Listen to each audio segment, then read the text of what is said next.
guys, Dr. Urban here. I'm going to do one of the main, one of the last big derivations of chapter 5. This is the two boxes over a pulley, or two objects over a pulley. But what I want you to do is, this is going to be mass 1, okay? And it's attached on a string to mass 2. Now, you've probably played with the jump rope before. If you pull 1, 2 feels it. So if I pull 1, 2 feels the tension. Okay, if I pull 2, 1 will feel the tension.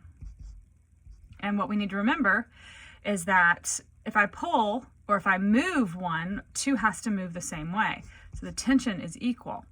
Why does this matter? Well, it allows us to be able to solve these problems. Now I'm going to take masses 1 and 2 and put them over a pulley. Here's mass 1, here's mass 2, and they're over a pulley. Okay, this is a pulley. Now, if I let this go, mass 2 is bigger, he's going to descend. Now, however fast he goes, in other words, his acceleration, the acceleration of 2 is downward.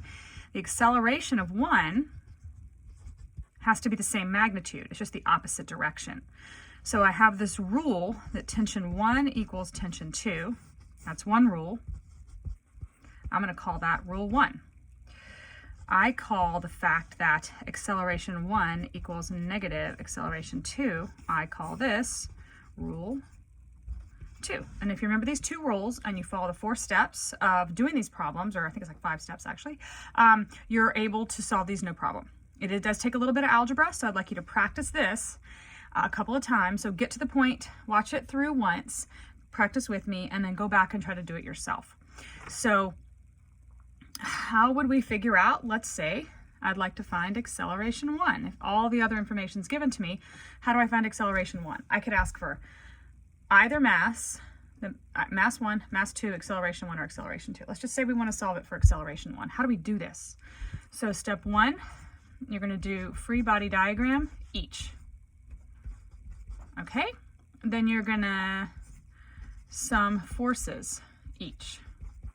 Let's do those 2 things first. So let's do a free body diagram of 1. Here's 1.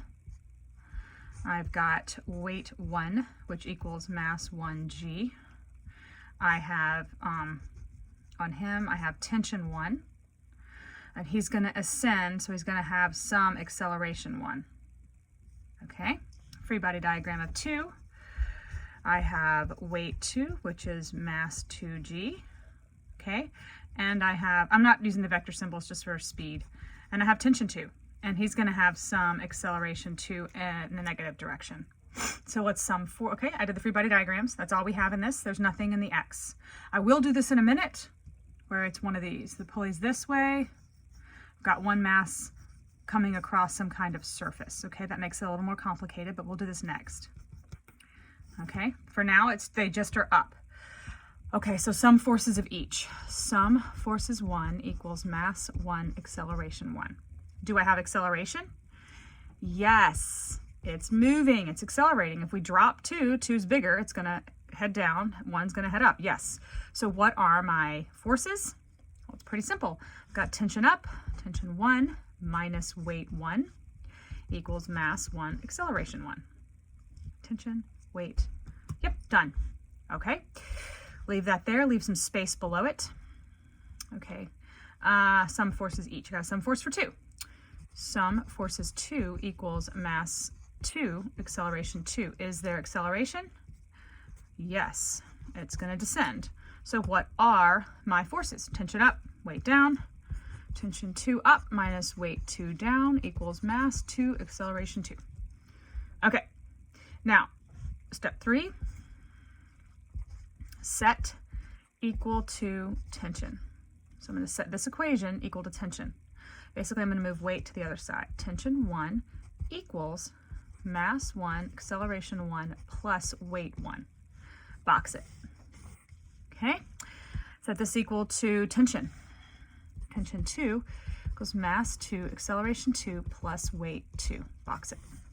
Okay? I have done the free body diagram, set forces, sum forces, and set equal to tension. Then at step 4, rule 1. Is that visible? Yeah. What is rule 1? T1 equals T2 equals T. So set them equal to each other. It's that thing, if A is equal to B and B is equal to C, then A is equal to C.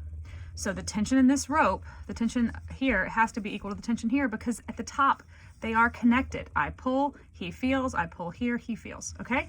So I set if tension 1 equals tension 2, then equation 1 must equal equation 2. So mass 1, acceleration 1 plus weight 1 must equal mass 2, acceleration 2 plus weight 2.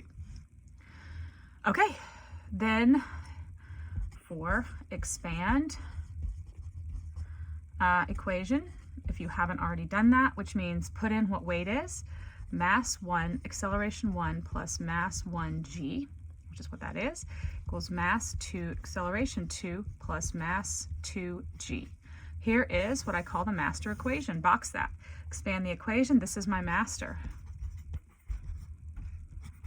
Now, then you solve for what you want. If you need mass 1, you're going to have to factor mass 1 out of this. If you need acceleration 1, you got to figure out what this is. So this is my master equation.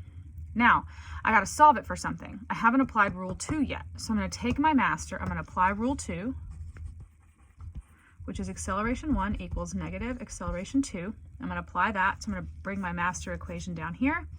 Mass 1, acceleration 1 plus mass 1g equals mass 2, acceleration 2 plus mass 2g. I just moved it.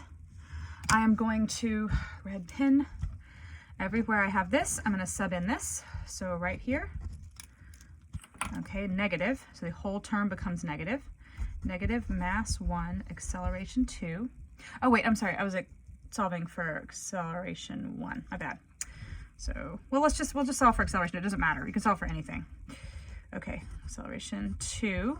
I've added the negative sign. I've taken acceleration 1 and plugged in negative acceleration 2. And then the rest of the equation stays the same. Now, at this point, I'm going to box this. At this point, you have to figure out what you want. I've asked for acceleration 2. I have acceleration 2 here and acceleration 2 here. So I have to get these on the same side and factor out acceleration 2. If you don't remember how to do this, I'm going to show you. So I'm going to move this guy over to this side. So I'm going to start on the side of the equation. Mass 2, acceleration 2, bringing down this term. Take this term. Let's find a different color. I'm going to add it to both sides. I'm going to put it over here. Okay. That will cancel on this side. Okay, so I have, bring this term down, plus mass 1, acceleration 2. Then I need to move this term to the other side, minus mass 2g. Over here, minus mass 2g. So now on this side, I have mass 1g minus mass 2g. Okay, now I have acceleration in 2 terms. It's called factoring out. Do you remember this from algebra? I put it out here, acceleration 2. What's it multiplied by here? m2. What's it multiplied by here? I have a plus sign and m1. Do you remember this? So I just factored this out because if I were to do it again, if I were to multiply it back out, acceleration times that, that's that term. This times this is this term. Mass 1g minus mass 2g. Okay, now I want to solve for acceleration. A little more algebra. I'll use the gray pen. Trying to use different colors here. Divide both sides by this, m2 plus m1. Divide this side by m2 plus m1. And I get my final answer. Acceleration 2 equals, the top is m1g minus m2g over m2 plus m1. And yes, you can factor out g from the top. This becomes my answer. So from this master equation, you need to decide what it is you need. Do you need mass 1? You're going to have to apply rule 2. So you're going to have to put in acceleration 2 for acceleration 1 or put acceleration 1 for acceleration 2. Just change the sign. And then from this place, you have to figure out what you want, and you're going to have to factor out. If you want mass 1, you have to factor out that. You want mass 2, factor it out there.